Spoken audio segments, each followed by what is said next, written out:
Welcome to the Crystal Zen podcast. I believe our bodies are a living map of the entire universe. All the answers reside within. Remember, you are sovereign, whole, and infinitely valuable. And the best gift we can give to the world is our own healing. Join me as we explore holistic tools, spiritual practices, and paradigms that are shifting the way people experience life, business, and relationships.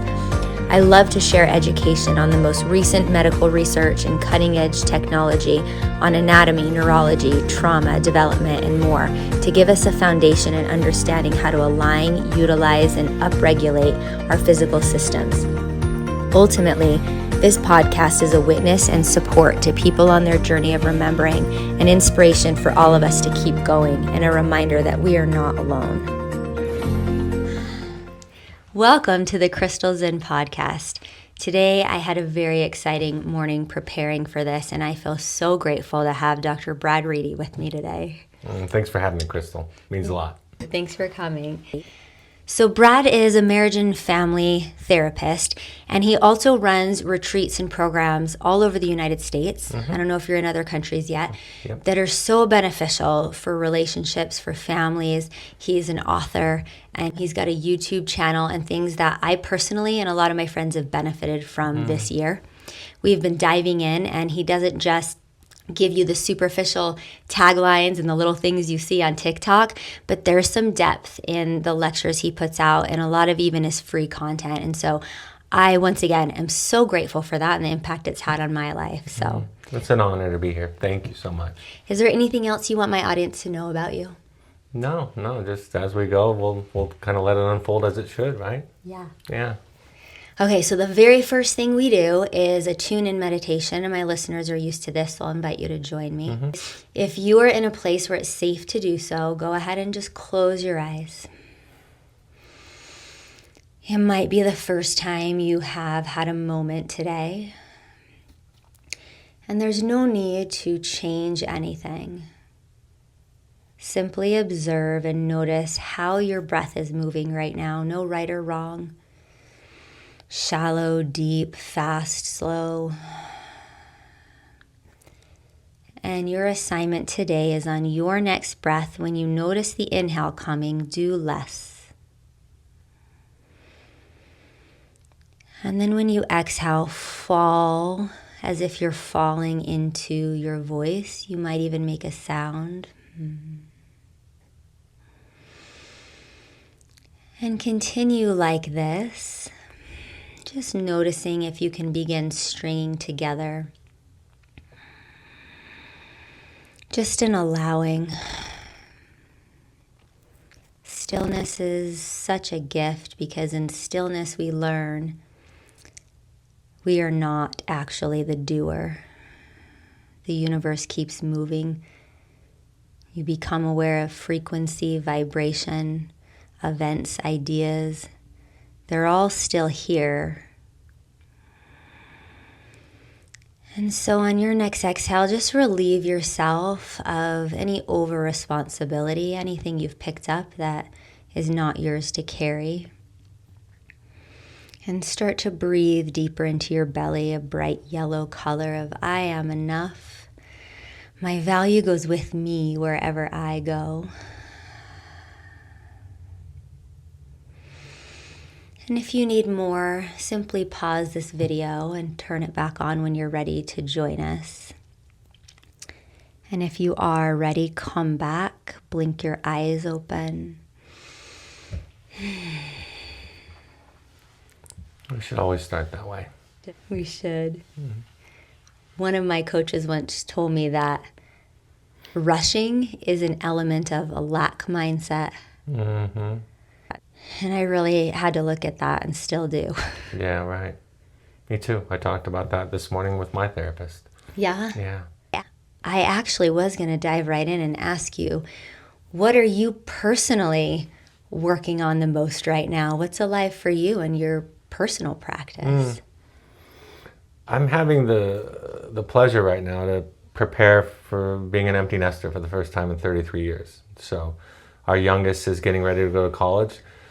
and what that's bringing up for us, it's been this beautiful and yet painful process between the two of us, where we've spent a lot of nights talking about how we've hurt her, the ways that we've dented her, kind of what she carries. It's our responsibility. And while that sounds pretty unpleasant, it's given me the opportunity. It reminds me of some of the words you used during your meditation.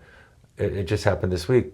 I have to just be present with her, because my instinct is to fix, to solve, to offer rational solutions to whatever dilemma or pain or discomfort she's bringing up. But when my child's telling me about how I hurt her, there's nothing really that I can do except for just to be present with her in that. So my work, and this morning, as it came up with my therapist, we were talking about this idea of just being with her, doing nothing, doing less, not trying to be helpful. And for me, that I was saying to her, I had a moment this week where I was able to practice this, but the reason I'm sharing it with her, I said, is because it's in contrast to what I usually do, because I usually have a difficult time being present, especially with my children's pain and discomfort. So I'm just going through a grief and a joyful time with my daughter, where I get to have these kind of last conversations of childhood with her. And I'm grateful for, I said this morning, I'm grateful that she's comfortable enough to tell me all the ways that we've hurt her, to tell me all the ways that we've dented her. And to me, it's just been a mixture of feelings, but that's the thing that's first and foremost in my heart and on my mind these days. Wow.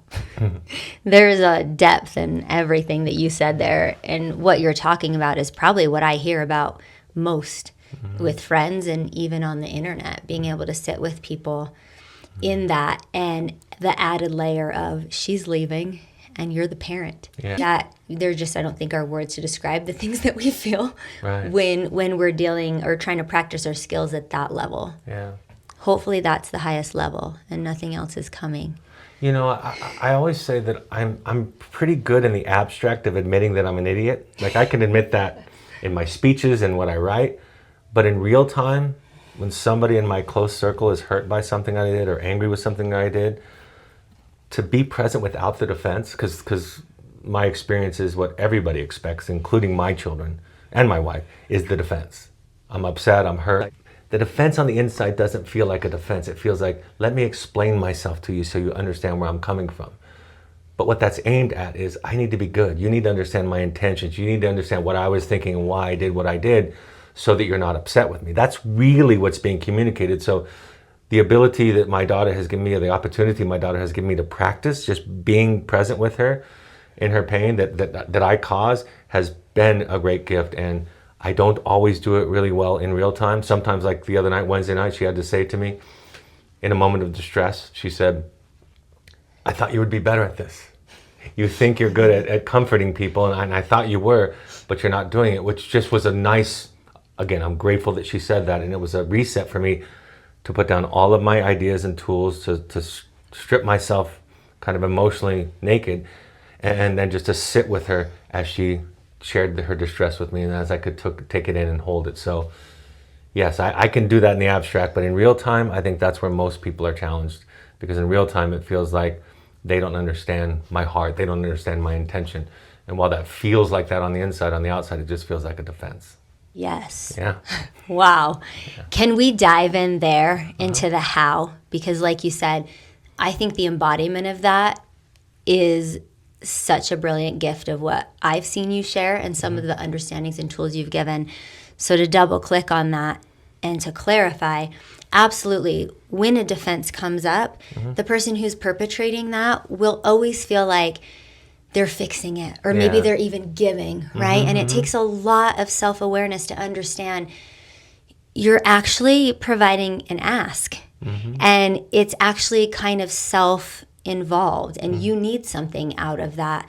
And what I heard you say this week was all of those points on listening, and you said something like, the only way to truly listen is to heal. Your ability to listen is directly related to your ability to heal. Otherwise, you will be grappling for your footing, right? And your control and your image and keeping your ego alive, which is natural.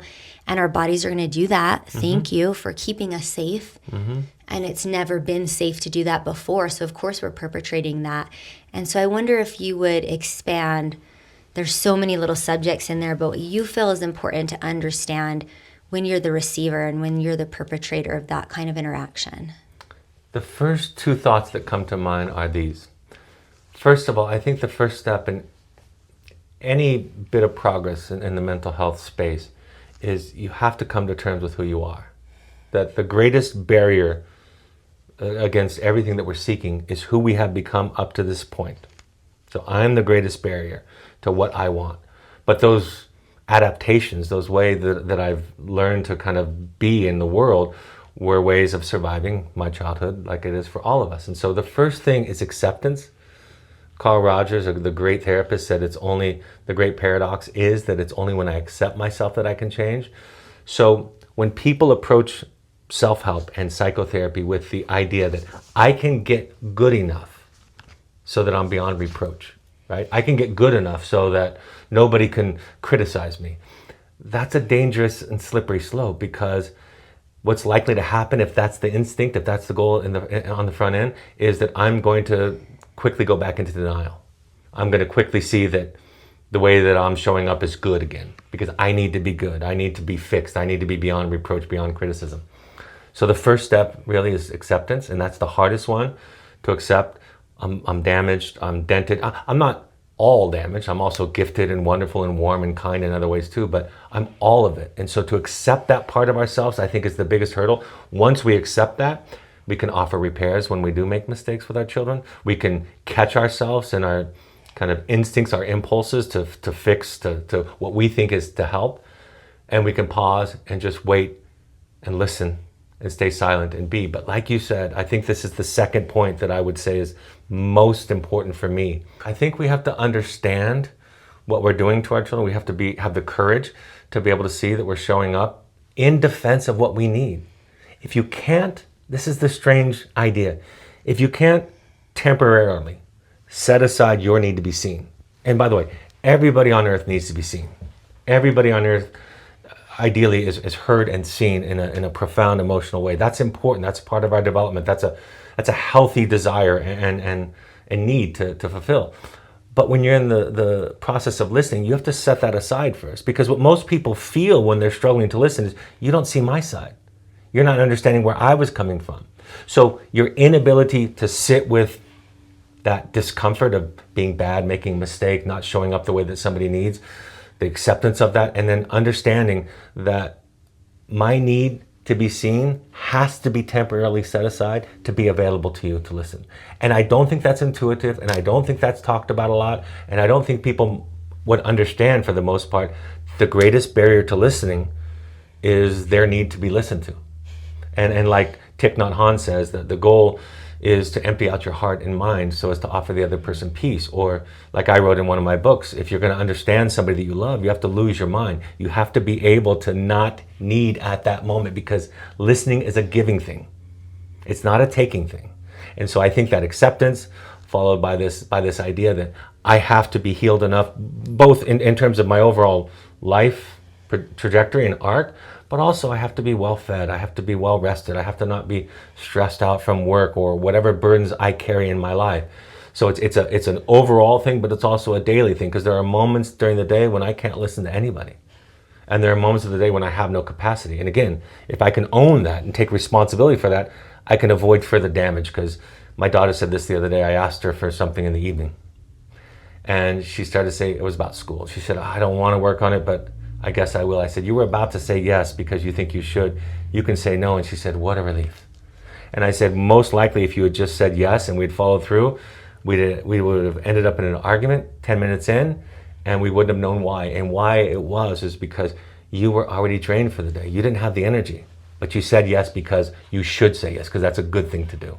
Well, thank you for that. And that is actually where I first learned compassionate listening, was Thich Nhat Hanh, when he had talked about it. And when, like you said, if you can view it as, I set myself aside and I'm just here letting them empty their heart, and I'm just in here in service. And I really appreciated what I heard you say on your YouTube channel this week when you said, that is not a skill we're taught. That is not a skill that comes easy to us. That is not something that everyone should know. And I love it when you quote Ram Dass too, because he's one of my favorite. And he says that as well. He says, you can't awaken and then go running down the streets awakening everybody as well. Right. It's not going to work that way. And so you have to continue your own journey in that, and the ability to set yourself aside comes from what you said, healing, and the ability to grasp onto, to circle back to the skill that's a learned skill that is very hard, takes a lot of work. And Ram Dass says most of our suffering comes from us expecting other people to show up as their best selves. Exactly. We expect people to know this. We expect people to not show up tired, human, angry, all these things. And so we need to release that and release them from those obligations. So my favorite question I wanted to ask you today was, when did that moment happen for you, and how would you describe it? There definitely have been some kind of real grand moments where I've had that awakening and that awareness. But again, another maybe idea is, and I'm so glad to be answering this question in this way. I think people, when they see teachers or speakers like me that they like and respect what we have to say, I think they assume that we've got it all figured out, right? That we don't show up as incapable as others. But the fact of the matter is, including me, first and foremost me, every therapist struggles with everything we're talking about. In fact, I would argue or suggest that the thing that we talk about the most is the thing that we most struggle with. Otherwise, what wisdom would we have to offer if that wasn't something that we were challenged by? Right? C.S. Lewis says in the introduction to Mere Christianity, he says, I can't speak to gambling. I don't have that vice. Neither do I have its virtue, of which gambling is the excess. So you have to have some experience with the mess in this process. So for me, yes, there's moments where I've had that experience with my therapist where I've been heard, but it's still a process. This week, the lesson that I just shared with you with my daughter, I share that because, like I said, it indicates how difficult and how rarely I do it. I'm really skilled. If it's about skills and knowledge, I wouldn't be here right now. I would have learned the skills. I've studied my whole life around parenting and relationship. I have the skills. Having the emotional, spiritual, psychological energy and capacity to execute those skills is a different thing entirely. And what I often like to teach is, I'll use the Buddha as an example. People will say, be the Buddha. Can you be the Buddha? I always point out, being the Buddha in the way that you're talking about is not the test. The test is he goes and takes care of himself. The Buddha left his wife and child and family and the palace, left his home. And he sat under a tree until he had enough in his belly, as often is symbolized by his big belly, enough in his belly to offer love. So it was all that he did up to that moment that was the real hard work. The hard work is taking care of ourselves because of the shame and guilt, attending to ourselves, saying to somebody, I can't hear you right now, I have to take a break. That's not easy for people like me or others to do because I want to be good. I can't be the one that's limited here. So I'm going to make you bad. So we have to own our lack of capacity, our lack of spiritual energy. That's the real barrier to being able to sit with somebody in a compassionate way.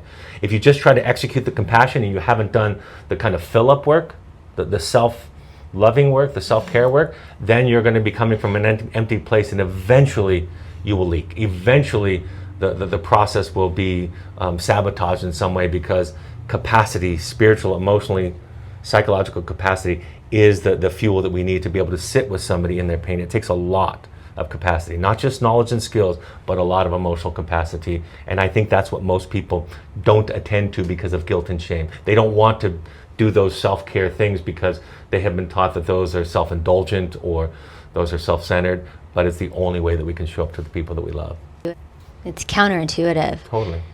And I heard myself ask you the question, how have you arrived? And I kind of heard you say, I have not. Correct, that's right. I am in it, and that's where this wisdom is coming from. And That brings a lot of resonance and compassion and kind of relief I'm feeling in my body to hear you saying that. One of my most beautiful mentors that I never met in person, but took some of her courses online and actually did a book club on her book last year. And it was my most attended book club, my most impactful one. It was on shadow work. She's a Carl Jungian student.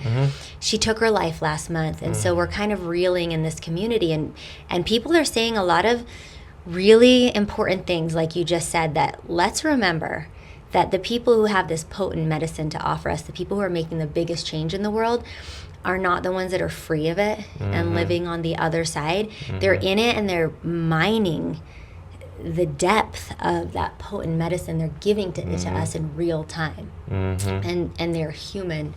Thank you for that reminder, and also permission for us to kind of course correct. As you were talking, I was thinking our aim is grasp these tools, listen to Brad, figure out how I can get from point A to point B. But a lot of what you teach and what you said today is you are there. Yeah. And it's the authenticity and the honesty and the acceptance about being there. That's the portal. That's the threshold to getting anywhere. Otherwise, that door is locked shut. Yeah, absolutely.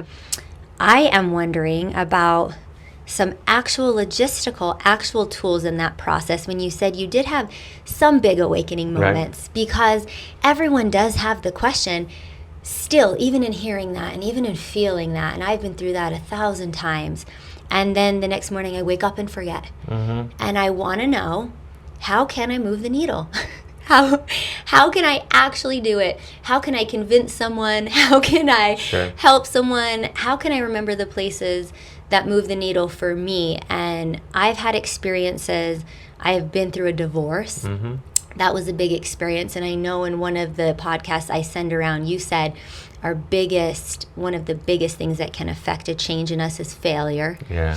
And I've had a lot of plant medicine experiences that can neurologically break certain concepts and things in your brain, especially like we talked about earlier with veterans and PTSD, and there's certain population we call treatment resistant. So as a therapist, like actually with your hands dirty in the work, what are some of those things that work for people? Well, I have two thoughts about your question. The first thought is the failure thing is what I was going to say. Everything I have to offer that is, I think, of value to my clients and to the people that I serve is due to my failures.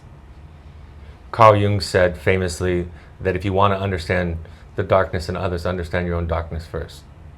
So I go back to this darkness, to my own wounding, to my own trauma, to my own maladaptive behavior. So failure is a handy tool, and it's been consistent in my life. Does that mean we have to let people fail?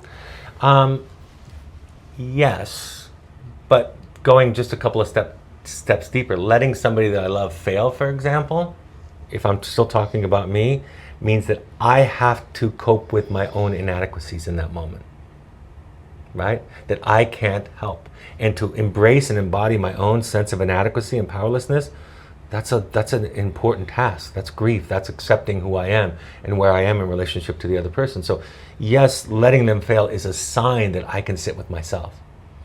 You know, I often say that I can sit with other people for years. My therapist says in one of her books, she teaches that a psychotherapist must accept scanty results. And I was just thinking about the Odyssey, which is out right now and very popular because of the most recent movie. And I've heard some friends and colleagues, folks say, gosh, it was long. And my response is, that's the point. If the goal is to get back home, which was not to Penelope or to Telemachus, home was him, to find his authentic self. And they were just symbolic of that place. It takes forever. It takes a lifetime. So failure, I joke about the fact having a wife and having children is the best teacher, because there's nowhere in my life that I fail as much. I'm more successful at work. So work is easy, comparatively speaking. I know what to do. I know what my job is. I can do it well. Coming home, the first thing I get is, you screwed up again today, Dad. And you didn't do it right. And we're mad about this. And we're upset about this. And can you help it? And it's like sitting with that, because I was not willing, and this is maybe the most important part, I was not willing to let my children struggle and just assume I had nothing to do with it. I just wasn't willing to project my inadequacies and my sense of my undone work onto them. So when my daughter said, I feel like being around you, sometimes I just want to hurt myself, or her mother, or whatever, this family, for whatever, I decided to believe her. I decided to not tell her she was crazy or that she had a personality disorder. If I did, she would say, well, you caused it anyway. That's how smart she is. But the fact of the matter is, I didn't want to just say, well, I'm doing fine. You're the one that's damaged and hurt. You need to go get help, and so let's get you help. I assumed I was part of the problem. And that idea has really facilitated all of my work. So now when I go to therapy, I'm not saying, tell me what to do to fix my wife or my marriage or my child. I'm saying, here's what's coming up for me in my own body. Here's what's coming up. Here are my thoughts. Here are my impulses. Here's what I want to do. And I explore my own wounding so that when I come back to my spouse, when I come back to my child, I'm just different with them.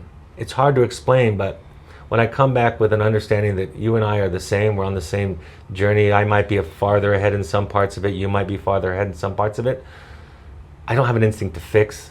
I have an instinct to wait, because I know how long it's taken me to wake up, and I'm still waking up.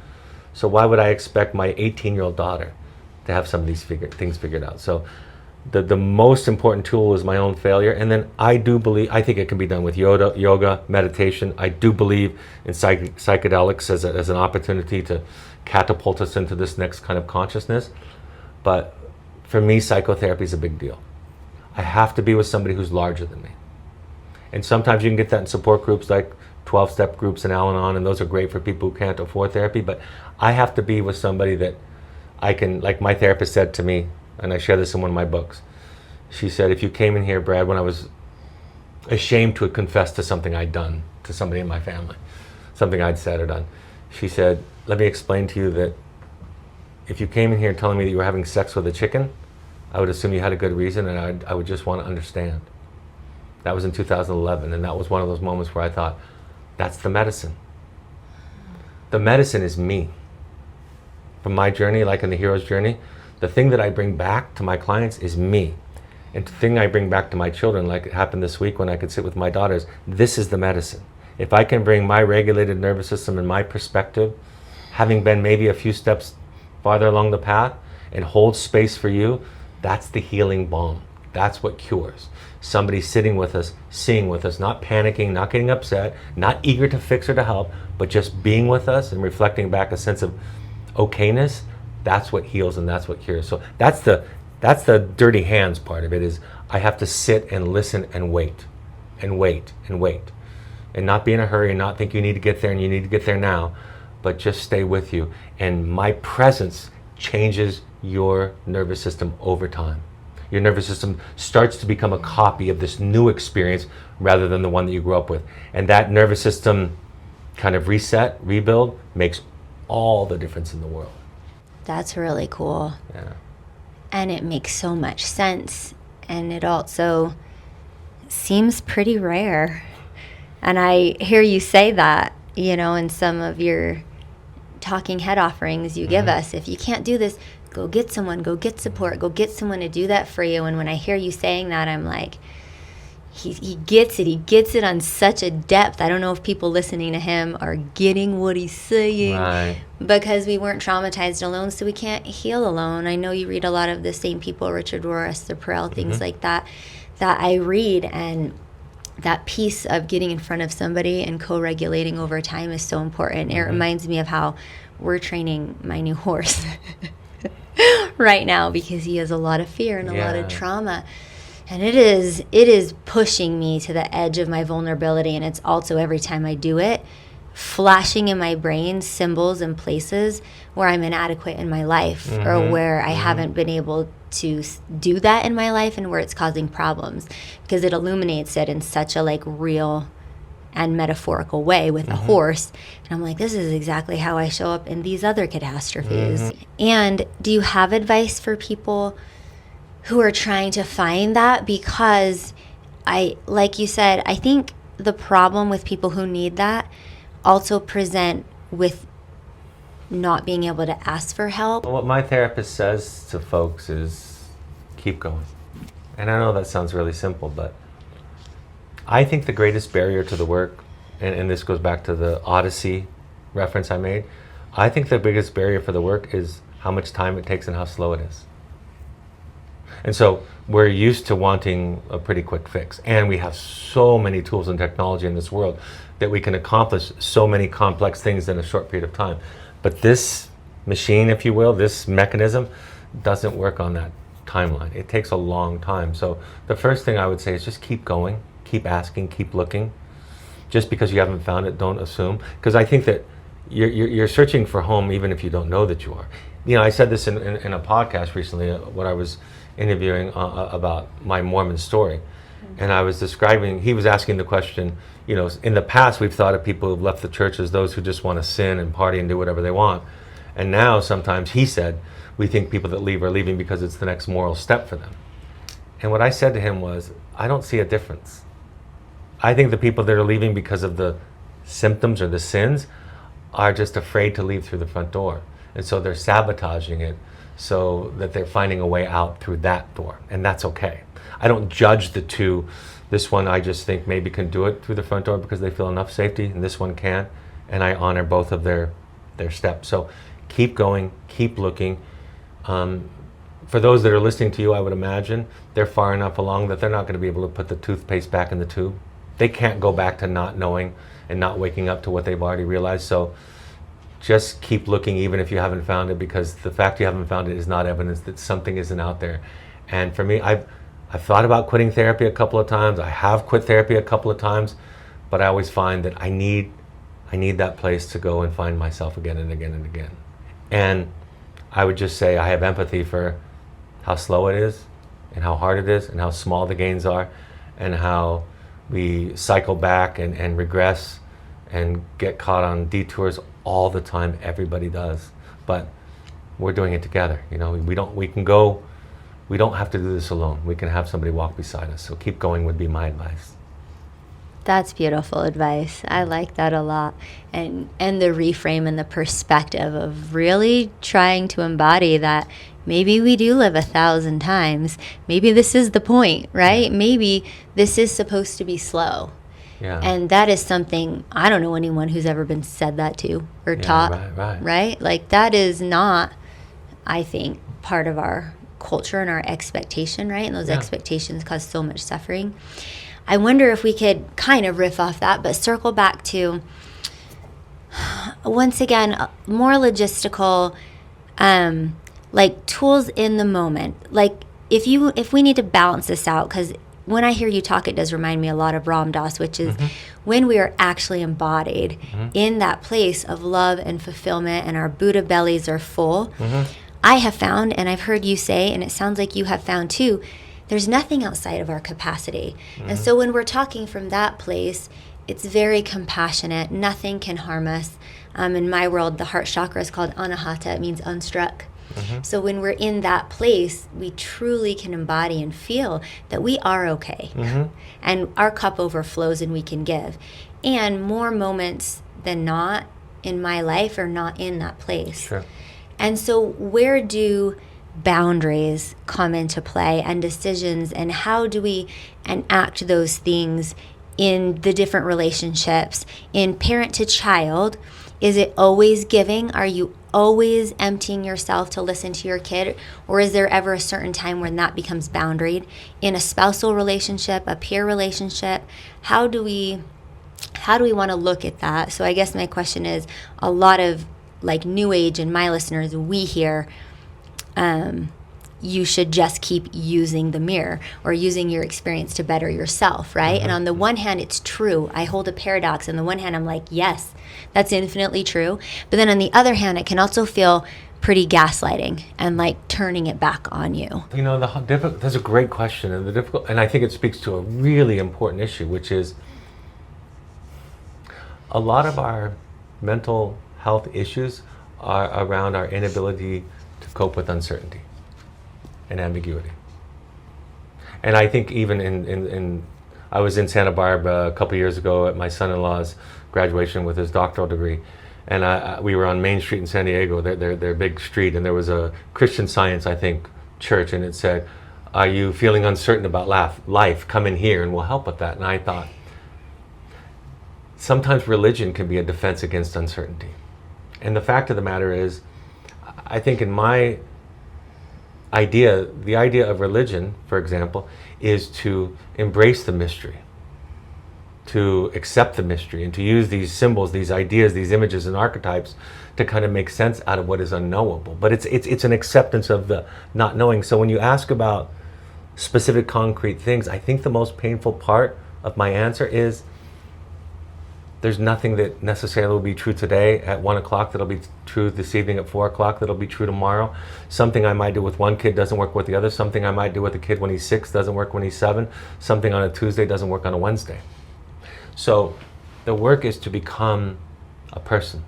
To be, in my estimation, the work of psychotherapy is to become yourself, which means, as Ram Dass said, he said a lot of people want to avoid the feeling of I'm not good enough, I'm not lovable enough to repeat in a mirror like I am lovable, I am good. And he says the problem with that mentality is it still keeps the world at the level of polarities. So we have to go beyond the polarities to I am. I am sometimes generous, I am sometimes stingy, I am sometimes kind, I am sometimes cruel, I am sometimes wise, and I'm sometimes very ignorant. So I think part of your question is you won't get it right. You will fail more at parenting and boundaries than you will fail at anything in your life.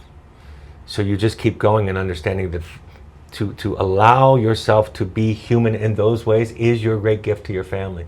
As I say to my children, my daughter was asked one time, my first book is called The Journey of the Heroic Parent, based on Joseph Campbell's work. And my adult daughter was helping me sell it the first time I was selling in the public. And somebody came up to her while I was talking to somebody else and said, is your dad a heroic parent? And she paused and she said, no, he's an idiot, but he knows it and that makes him tolerable. And so I do talk about boundaries and I go over the pros and cons, but mostly I'm going back to why is it difficult to set a boundary? You're afraid somebody's going to react defensively, or you're afraid that you're going to be abandoned. I wonder where that came from. I wonder where you were not allowed to hold boundaries in your past, where you were told that if you did, your needs were too much, or your needs were inappropriate, or your needs were unacceptable. So it always goes back to that wounding about who we are, and the stuff that we do comes out of it. And I'll just kind of conclude this answer with this. If you're doing it from a place of self-love, it's hard to get it wrong. And if you're doing it from a place of fear, it's almost impossible to get it right. So it's not the behavior. It's not the boundary that you set. It's not the thing that you say. It's who you are that makes the difference. And that will come through energetically when the words themselves will only at times touch on the real energy. That's a cool quote. Mm-hmm. Thank you for that. And would you also say it's also not indicative, or the response you get is also not necessarily indicative of if you were doing it from fear or for love. And so you need to let go of that as well, because I have noticed when I've stepped into some things and felt really proud of that and embodied and authentic, I wasn't always praised and lifted up and said, wow, you really helped me, or that was wonderful. Sometimes the opposites happened, and vice versa. Mm-hmm. And so that also shouldn't be the feedback. It sounds like you're saying the feedback will just be within you, and you know if you're acting from love. I mean, that's in the Gospel of St. Thomas, from the Gnostic Gospels that were found in the 1940s. There's a quote that says, if you bring forth what is within you, what is within you will save you. If you do not bring forth what is within you, what is within you will destroy you. Now, he doesn't talk about it being good or bad. He just says, if you don't know yourself, you're in trouble. So I think what you're talking about, there's so much truth in that, because if you get mad at me and I don't know myself, I have no idea what your feedback is about. Is it about me? Is it about you? If I know myself and you get mad at me, I can see where I might have misstepped. I can see my fault. Or I can see that you're just scared and this has nothing to do with me. So self-knowledge orients me toward you and others in a way that I can see you.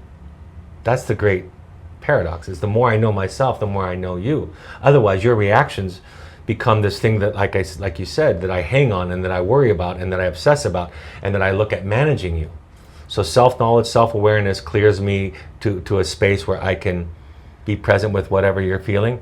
And if I have some accountability, I can own it because I know myself. And if I don't have some accountability, then what it will look like is not me saying it's not my fault, that's your stuff. it will look like really deep compassion. It will look like, I'm so sorry I did that to you. I'm so glad that you're telling me. Thank you, and I'm sorry that I hurt you. I'm listening to what you say, and I'll try to do better, but I know I did that. That's what self-awareness looks like. It looks like compassion and patience. And I think what people think early in the stages of their work is they think self-awareness looks like, that's your defense mechanism, that's your addictive mind, that's your anxiety speaking, because I don't want it to be in me. I want it to be the problem and the issue to be in you. But when you become big enough, because you know yourself, I can hold your stuff too, temporarily. I can hold your pain, meaning I can listen to it, I can sit with it, I can tolerate it. I have felt those moments. Yeah, like right. you said, they're not all the time, and maybe a really finite and important skill is to be able to communicate honestly when you are and are not in those spaces. That's right. really valuable. Would you be willing to talk a little bit about shame, blame, and guilt? I have a funny story to tell you.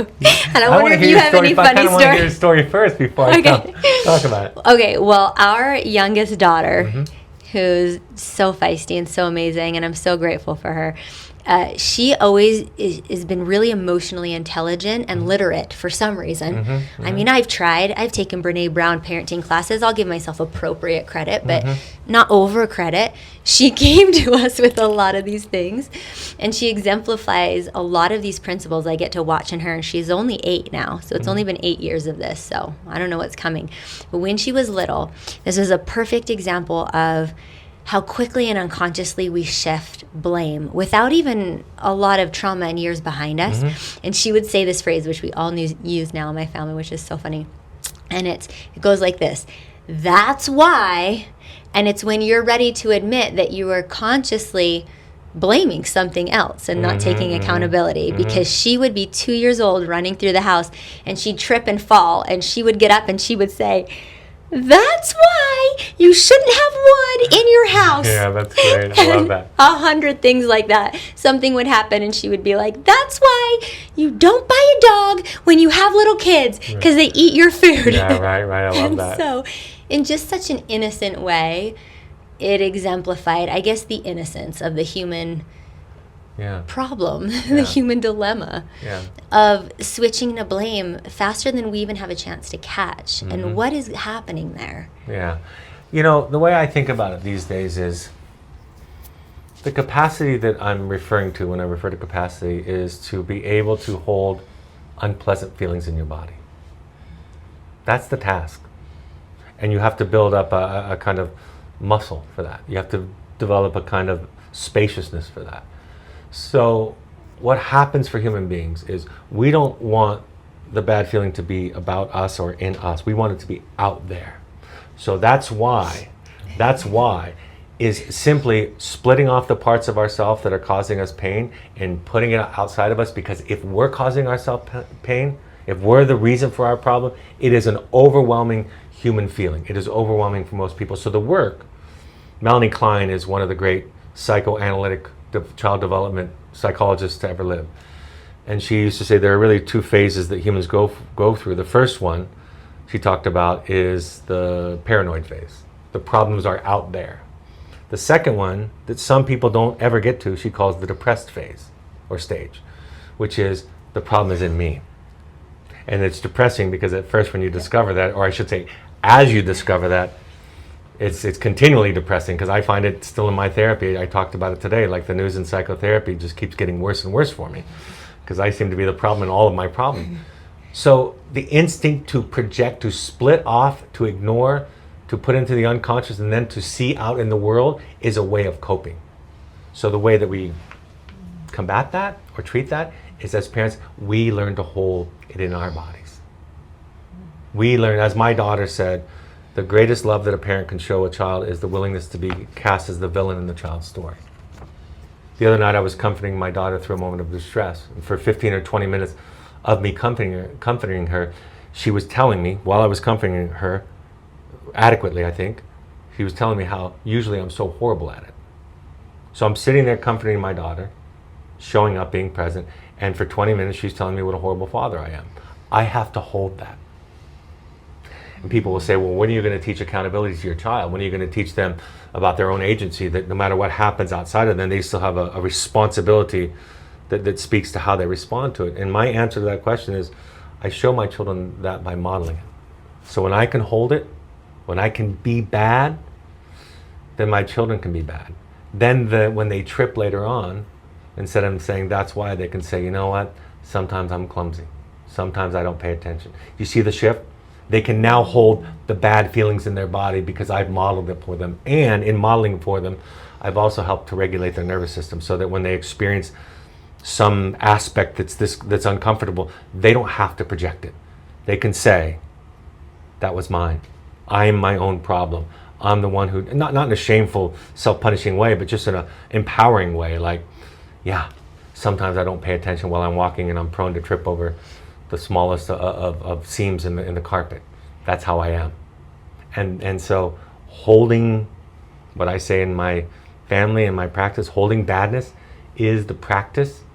And it feels so intolerable most of the time that we want to see it out there in other people, in our circumstances. Jung said it this way. Jung said, if you don't make the conscious, he said, if you don't make the unconscious conscious, it will direct your life and you will call it fate.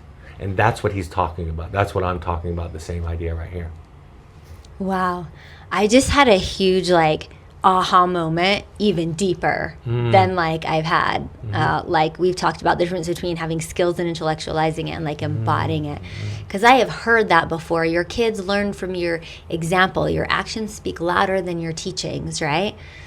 And because I have just barely, I think, enough life experience now that I'm in my 40s to see it, to have lived it, I can now think back to moments where that is so mind-bending and true, that as opposed to teaching them, say this, do this, say this, do this, this is how you handle these scenarios. We read all the books, we take all the classes, but the moment I need to hold the badness, if I shy away from it or reason it and I can't embody it, whoops, mom made a mistake.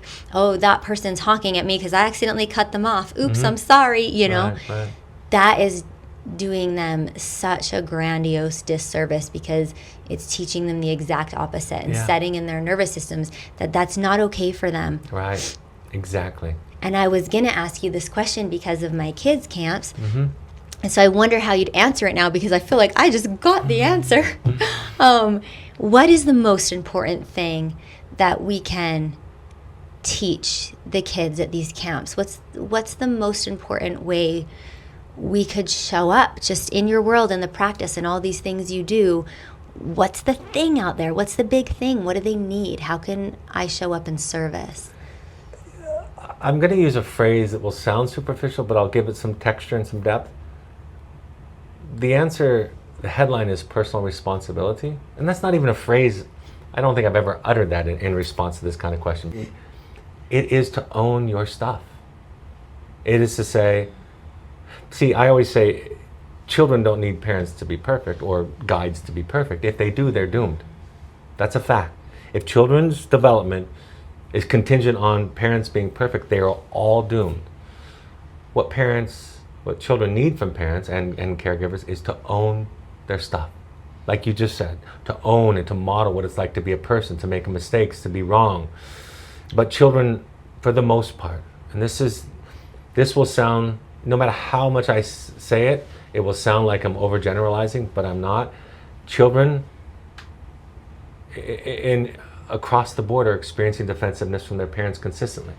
Most parents need to be good. And that doesn't even sound crazy, right? Needing to be good. I mean, most people say, why wouldn't you want to be good?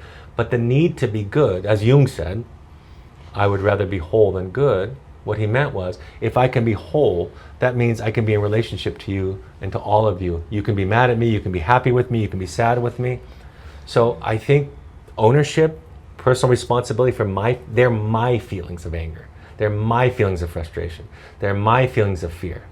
And then to not make you responsible for them is the key. And I'll put this to a real practical idea. The most common mistakes, in my opinion, that most parents make, not the biggest one, but the most common one is, I tell my children how I feel, and I expect that to be their North Star for right and wrong. So if I'm happy with you, you're doing right. If I'm disappointed or worried or frustrated, you're doing wrong. So we wire children from the first chance that they have being verbal and understanding. We wire them to believe that what other people think about them is about them. And then they go out in the world not knowing who they are and being susceptible to peer pressure, and we think, well, the kid just needs to find it internally. And they'll ask me in therapy all the time, the parents, like, how did this happen? And I will explain, you were the first one. You were the first one using peer pressure. You were saying to your children how happy or sad that you were about their behavior, and you were suggesting to them that that's about them. And now they have to spend the rest of their lives in Al-Anon or Coda or therapy learning that what other people think about me is none of my business. And my parents' responsibility to their own serenity is theirs, not mine. And ultimately, what my parents think about me is none of my business. It's none of my business. In fact, I spend my life today, as I'm sure many people in this work do, trying not to be held hostage by what other people think. And yet, in my earliest stages of development, my parents were using their emotions to manipulate me and to be responsible for them. That old adage that you can only be as happy as your least happy child. So if you're causing a parent distress, then there's a problem. That idea that you're only as happy as your least happy child means that the children are raising the parents. That the children are responsible for the parents' happiness, serenity, peace, frustration, and anger. And that responsibility is crushing to the development of the child. So it's about personal responsibility, and it's about not using feelings as a way to control behavior, because that will ultimately be communicated as shame and guilt. You have to stop doing what you're doing so I can be happy again. You have to stop doing this so I won't be scared again. Keep doing what you're doing because that makes dad and mom happy. And then the child has no sense of self. All they know is how to make other people pleased with their behavior. And that, of course, then ruins their entire life. To put it lightly. Right. Without overreaching at all. I'm glad you illuminated that. Yeah. I think I had 3 of those experiences just this morning on the way here. So lived that, been that, perpetrated that 100%. Mm-hmm. And that's human, and that is just a beautiful thing to illuminate. And I'm kind of giggling because, of course, that's the answer. Because like you said, we keep getting more bad news. And when I'm trying to be in service to these children, the answer is, once again, it's me. It's my self-work, mm-hmm. my responsibility, my personal accountability mm-hmm. that is going to make the biggest difference if that's going to happen there. And so good news and bad news. Yeah. And also to remember that with the mentors and the people I hire in these spaces, to pour into them as the same thing, mm-hmm, right? Mm-hmm. As well. And I love it. I mean, self-work, this stuff gets me excited. I don't know what thing went wrong or right or wrong in my childhood that makes me dive headfirst into this stuff and like it. I know, like you said, a lot of people really get depressed and shy away from it, but I'm kind of like a glutton for punishment, and I'm mm-hmm. like, whatever I have to do, cause me that pain, cause me that death. So it gets me really excited to have mm-hmm. those aha moments, even if it is me, even mm-hmm. if I'm the problem. That excites me because it opens up a solution. I always say it's the best and the worst news in the world that you're the problem. Because if someone else is the problem, or if the rest of the world is the problem, we think that we're unhappy because of what's happening out there. And if that's the truth, we're in a whole lot of trouble. Yeah. But if we accept or even consider the idea that I might be the reason for my unhappiness, there's a chance. Because I have some impact on this thing right here. Yeah. On the world, on the politics, on the government, on the state of things out there. I have very little impact, but I have a lot of impact on this. So it is the best and the worst news all wrapped up into one, for sure. Yeah, it's empowering in mm-hmm. the best way, and it's just another false sense of control in the worst way, yeah. right? So with that, maybe you can talk a little bit more about the shame and guilt, because I like what you said about shame and guilt really not mattering that much after we've spent so many years piecing them apart, trying to define them, learn about them, feel these nuances. It really felt good to hear you talk about shame and guilt, the purpose that serves, and how we can try to get our head above water on those feelings. Yeah. You know, I'm going to take a little risk here in answering that question, because I know a lot of people love Brene Brown, and she's done a tremendous amount of good in the world with the topics that she's introduced to the mainstream public, that's for sure. But I use this example of hers just to illustrate still how subtle and elusive these truths are. In her second most famous TED Talk, not the one that catapulted her, but then there was another one right after that where she went more into shame. She's in Houston, Texas. And she asked the audience, she makes the statement that shame is associated with mental illness and guilt is associated with mental health. And she asked the audience, she says, how many of you, for example, if you made a mistake and hurt me, you would fix it? Because if you knew that you'd hurt me, you would fix it. And the camera pans to the audience and all 10,000 people raise their hand. And I'm thinking, are these people not married? Like, what? That's not my instinct when I make a mistake. My instinct is to cover it up, to hide, right? Think about that phrase too, to hide, to cover myself up, right? That's in the first story of Genesis, right? The lie that was believed, the first lie that was believed was, who you are is unacceptable, cover yourself up. God is coming back. So when Brene Brown said that, she's embodying, or she's speaking to this idea that is not true. It's not true that guilt and shame are so different than everybody thinks. Guilt and shame prevent us from our growth. In fact, what I would say, I was thinking about this earlier, the one thing you can be confident of, if you're getting healthier in a spiritual and psychological way, you should expect to feel guilty on a regular basis. My adult daughter once said, speaking to a group of parents where I was the lead lecturer and she was in support, she said about me while I was there, she said, breaking free of my family's patterns of dysfunction causes me a lot of guilt, so I go to therapy so my therapist can help me carry that guilt. So not only is guilt and shame not helpful, but it prevents self-awareness, it prevents self-knowledge, it prevents your ability to say I'm sorry, it prevents your ability to be accountable. So we have to deconstruct our guilt and our shame is the answer. Otherwise, we'll just assume it has something to do with morality, and it does not. Most people who tell me, I knew what to do and I didn't do it, and I ask why, their response is guilt. So we have to be willing to feel guilt to do the right things. And I think that that's so conditioned in us to believe that guilt is about right and wrong in a way that lines up. But yet, the reason we don't set boundaries, guilt. The reason we don't tell people how we feel is because we feel guilty or afraid it's going to be taking up too much space. So we have to deconstruct, we have to confront it. And ultimately, as Joseph Campbell and Friedrich Nietzsche say, you have to kill the dragon of should and should not. And what the dragon will give you when you finally defeat the dragon of should and should not, because dragons hoard treasures, they will give you the treasure that it's been hoarding. And what both of those individuals point out is the treasure that they will give you is you. If you kill the dragon of should and should not, and realize that's just somebody else's idea about right and wrong, it's not necessarily true for you. If you kill that dragon, the thing that you get is you. And it's, as Rumi said, the desire to know your own soul will solve all other desires. It's the most amazing thing to be yourself. But to do that, you've really got to tolerate some really horrible feelings and some messages from the people in your close-knit circle who you love and who love you. You've got to tolerate them saying you're doing the wrong thing, you're being crazy, we don't even know who you are, why are you doing all this work, all the things that they're going to do to try to get you to move back into the way that you were. It's uncomfortable for everybody, and it's going to cause great distress to get healthy. That's so great. Right. I did actually take a parenting class from Brene Brown that I mentioned earlier, and one of the questions she suggested we asked our kids, this was about 7 or 8 years ago, was, what can I do better as a parent? What do you wish mommy understood better or did better?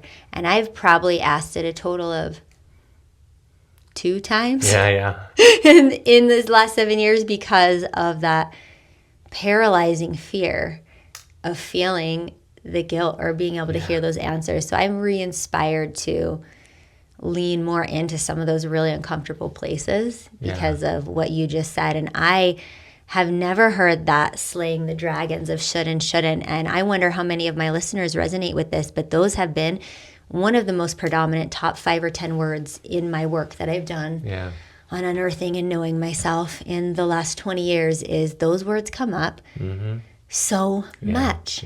And I'm always up against fighting them. It reminds me of, have you heard of, this story came up when I was thinking about talking to you, the story of the king from Leo Tolstoy. It's called 3 Questions. Tell me. And it comes back and back to me. I actually taught it to our kids. We have, moments before they leave for school, and that might be inspirational. It might be emotional. something to buoy them up, and remember who's behind them before they leave the door. So it's not necessarily religious based, or it could be a scripture, but it's not always. And this is one of the stories, and I just think I keep telling it because, like you said, it impacts me, and I need to hear it, and that's why I keep saying it out loud, so that my auditory can come back into my ears and I can hear myself, teach myself. But the 3 questions are: what's the right timing for something? Who is the most important person, or the person to deal with or be with? And what's the most important thing to do? And those phrases vary based on the versions you find. But they start kind of with a king seeking this out from his advisors, and they can't answer him. Or he just doesn't, he's dissatisfied with their answers because they all have agendas, political, monetary, whatever. And so he seeks out a hermit in the woods to ask these questions to. And the hermit actually says, I'm not going to give you the answer to those questions. Well, I will tell you the answer, but first you have to X, Y, and Z. And what the wise man in the woods is doing is giving the king a chance to live them, to embody them, to learn them by embodying them. So he says, I need you to help me in my garden, and then I'll tell you the answer. And he looks, and his garden is just acres, months of work. And the king decides, well, I've come all the way out here, so I guess I will. So he's working in the garden, and as he's working in the garden, a wounded man, I guess, comes out of the mountains, and he's almost dead. And so the king tends to him, brings him back to life, does whatever, and when he's healthy, the guy says, actually, I was sent to kill you, and on the way here, your guards caught me and almost killed me, but you showed me such kindness that I pledge my allegiance and loyalty to you now. And he was coming to kill him because the king had some story about killed his brother, took his land. So the king gives him his lands back. And then when he goes home, he's part of that country that they were going to go to war with. And so then that resolves that as well. So he basically lives this story where the answer is, what's the most important timing? Now. Now, wherever you are now, you should be fully present, right? That's the most important place to be. Who's the most important person to deal with? The one in front of you. The one who's shown up in front of you. And what's the most important thing to do? And it's the right thing, the good deed, the right thing by the situation that's in front of you, or the person that's in front of you. And it reminded me of that because I feel like what you're always alluding and circling back to, and all the things I've read that you've published and all the things you're talking about, is that mindfulness component, presence, like you said at the beginning of this podcast. The biggest gift that you are saying we have to offer is increasing our capacity to be with it, the right person, the now, and the right thing. Absolutely. It's such a difficult chore, and what I love about that story, I had not heard that story before, is I love that the questions, people come to me with questions, and often I just say, that's the right question. You've got to figure that out. And so from that story, what I love is the king was able to figure it out by asking the questions and by living his life in a lot of ways. And the thing that gets in the way, I think, of is we think that there are, I talk about it in this way. In Codependence Anonymous, or Al-Anon, the biggest difference between people who aren't in Al-Anon and treating their codependency and people that are active is the people that are in active codependency are always wondering how to decide things based on how it controls the world around them. What can I do to help my son? What can I do to help my wife, my friend? The people in recovery are saying, what can I do to find peace? What do I need first? Then what do I have left over to give, right? So this idea that there's one right way for one person and that it applies to everybody, that becomes very, very dangerous. But the questions are the right questions for people. I think the questions are, when somebody says to me, should I quit my job or should I leave? I'm like, that's the right, great question. Let's explore that. But you have the answer, I don't. You have the answer, I don't. So I love any lesson that starts off with those questions. Like Socrates once explained, he said, I can't teach you anything except for how to think. And so those guidelines are wonderful ways to begin to think about our relationship to ourselves and to the world in a much more grounded way than just kind of struggling along without any framework whatsoever. Yeah, and it reminds me of the thing it seems like you do really well, or at least you talk about, which is letting that person have the experience and embodying it, because you're also willing to sit with your discomfort. And so I worked in recovery for 20 years. And so even back at the beginning, I was given that purple book, the Letting It Go book, which is all about codependency. And that's probably the only thing on my paper, leaf left unturned, that I had written down, that I was like, I want to know his experience in this, because it comes up so much in recovery, is the codependent component of, if you're trying to help, you need help, right? If you are trying to control, you are the one that needs the self-work. And those all-in-on meetings, I think, have always been far more difficult, far more uncomfortable than any process group with the people who are in addiction. Their problems, waltz, they continue to ail them. I think our percentage rate in the United States is still super awful, like 25% success rate, that people are still abstinent or in a recovery state after 3 years. It's so small. But I would argue that just from my 20 years of experience in the all-in-on groups, it's like very little. I was going to say zero, but that's not fair. Right. Because I hope to be bringing myself out of my codependent tendencies as well. But it just seems far less, because it's a far more difficult thing to do. And my question I had written on the paper was, what exactly is codependency from a therapy standpoint? And then what's the opposite of that? Okay. My favorite subject. Yeah. I'm going to really pan out with this one.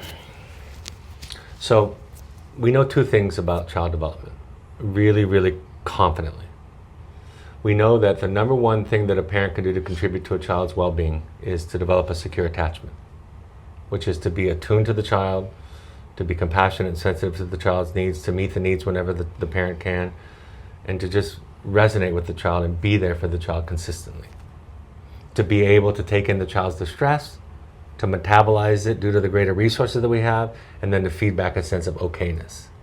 If that happens for a child, they develop what we call a secure attachment, so they can weather life's storms.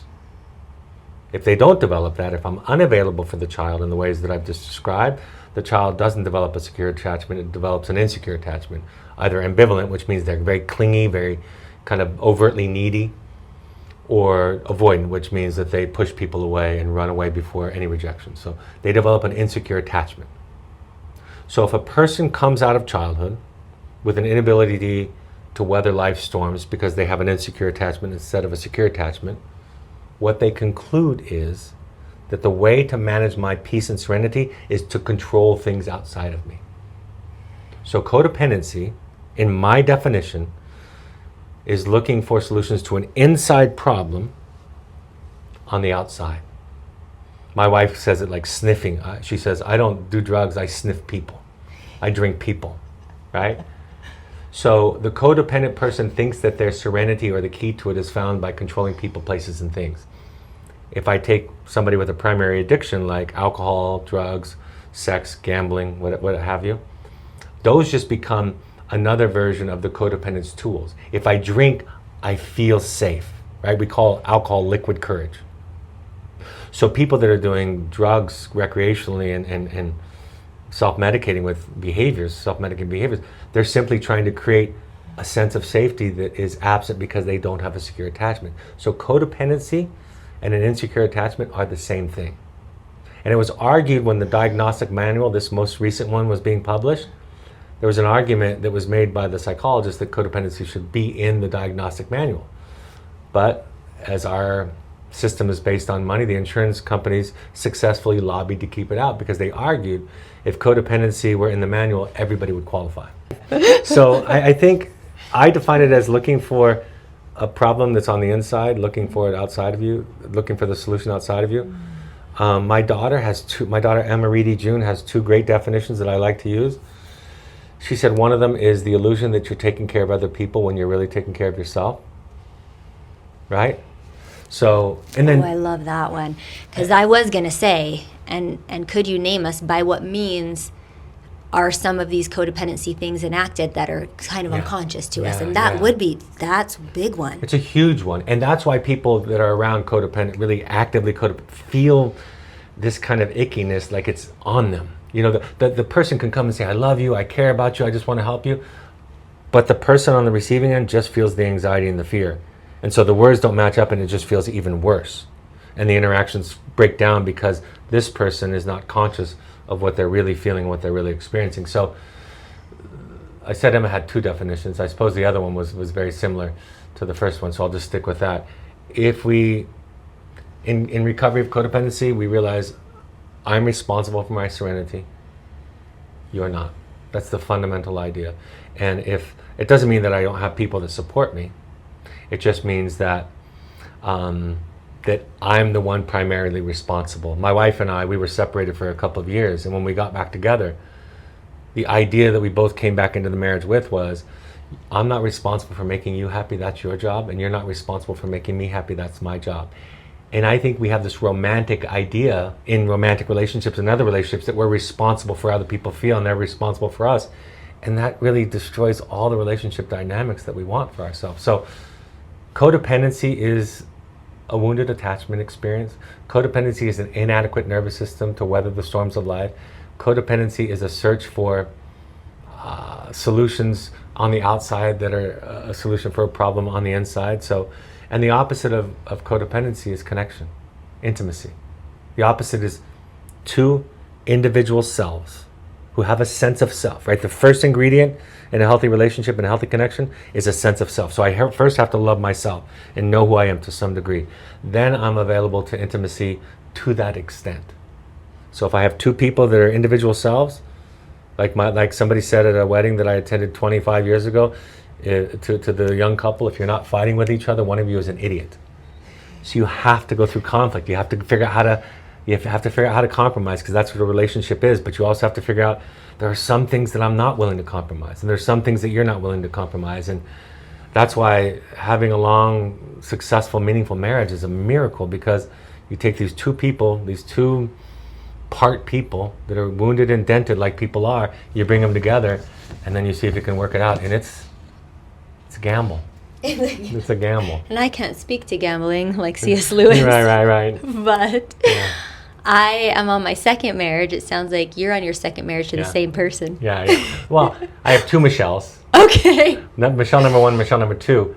They are 2 separate people. But my wife, Michelle, that I'm married to now, we were separated halfway through. So I thought I was going to get a 2nd divorce out of the deal. So that's what Esther Perel would say, that's your 3rd marriage. Yeah, right. So you can have multiple marriages in your life, some of them to the same people. Ideally. Yeah. I think if you don't have multiple marriages to the same people, you've wasted your time, because that tells me that neither of you have changed. And if you go 10, 20 years without changing, I would argue, or at least make the case, that you may have wasted those years. Yeah. I feel that, and now that I'm on my 2nd marriage and we've come up against some really difficult things, like I told you, my husband's a veteran, I'm a recovering, the list is everything. Right. Everything that could possibly be on that list. And I've always said, when we get to these big precipices, these knife's edges, I will go do my work, whatever that means. Therapy, EMDR, plant medicine, soul searching, whatever. And if I come up empty-handed, then that may be the end of it. But if I come back learning something about myself, if I see that there is some place where I still need improvement, honesty, unconscious to bring conscious, I will stay and use and do the work here. Because running somewhere else, I did that a lot as a kid. I moved a lot of places. I left to California when I was 18, then I moved to Arizona. And I learned in my body the thing that they always tell you is you can't run from your problems, as simple as it sounds. It's just those same patterns and energies show up wherever you go. And so to this day, and I actually think I know enough about myself now to realize that I'll never come up empty-handed. Sure. That's a process that is really validating, and I hear you speak of that stoic idea of knowing thyself. I love the Gnostic Gospels. That makes it even older than Stoicism, doesn't it? I'm not sure. I'm not sure either.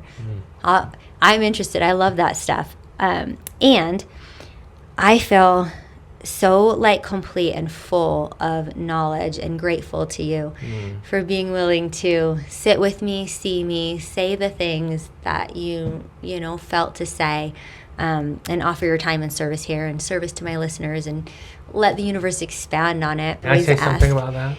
Yes. I just feel joy to be here because when you reached out to me, I wanted to do it because your reach out was so personal. You wanted to know things about your life and you're working on it. So it's an honor to be here with another person, fellow traveler on this path. That's why I'm here. So thank you. This year has been a practice in my authenticity and my vulnerability. So that email would have made me crawl out of my skin a year ago. And I only crawled out of half my skin to get brave enough to send it to you and be like, I am in this process. I want to co-regulate in your presence. And I know it's a long shot, but I'm asking anyway. Thanks for asking. So thank you for responding that way. With that, my last question, though, is for you, and what is on your heart when you lean back and you're just in service, to the world, which I know you're really great at? Is there something you've seen in the world, something on your heart, something left unturned or unsaid that you really just want to add to this container before we end? The first thought that came to me was an intellectual one, and I'll share that, but then I'll tell you what's the emotional kind of experience. The first thought I had was, I just want people to understand that there are no rules for this work. There's just fear and love. And fear is not bad or wrong, but if we're moving the way through life the way that fear moves us, it's very different than if we're moving through the world the way that love moves us. So that's the intellectual idea. I wish, like George Lucas wrote in Star Wars, I wish people could understand their relationship to fear, because that's what's causing so much of the world's suffering, is our unconscious relationship to fear.